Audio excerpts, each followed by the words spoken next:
let's represent the function 3 raised to x, and for this, representing this function, let's draw the axis. This is the y axis, and now let's go with the x. So we can see 3 raised to x, it's a positive function because it is a power with a base, a positive number. So let's draw here the x. Here we go. So let's make a table with values. So what we will do is giving the values to the x, and now let's see what we obtain by substituting these different values, these 5 values, on the x. And with this we will obtain an approximate idea of the real representation of the function.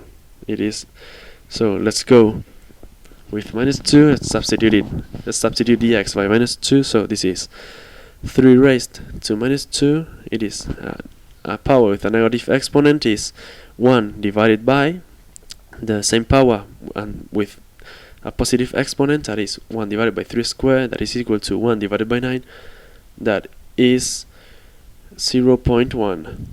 Now let's go with the -1. 3 raised to -1 is the same as 1 divided by 3 raised to 1, that it is 1/3, and this is 0.3. Now let's calculate the image of 0, that is 3 raised to 0, and that is obviously equal 1.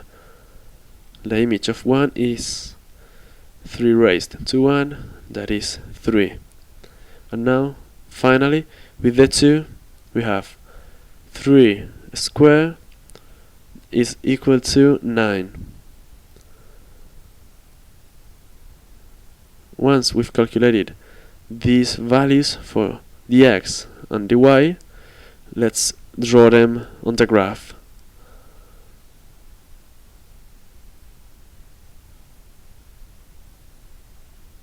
Let me erase this in a proper way. I'm sorry about this.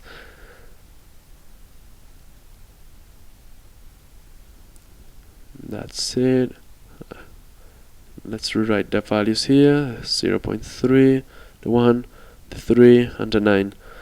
So for -2, for x equal -2, the y is 0.1.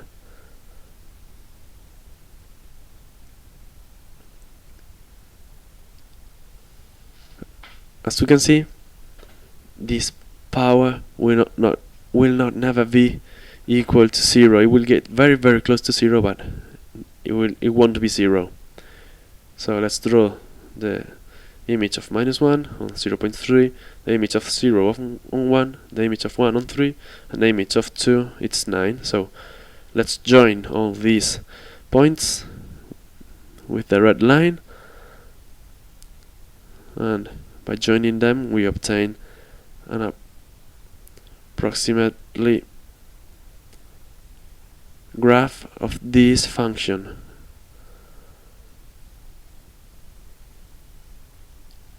So as we can see, it is always a increasing function, of course positive, and it won't touch the 0.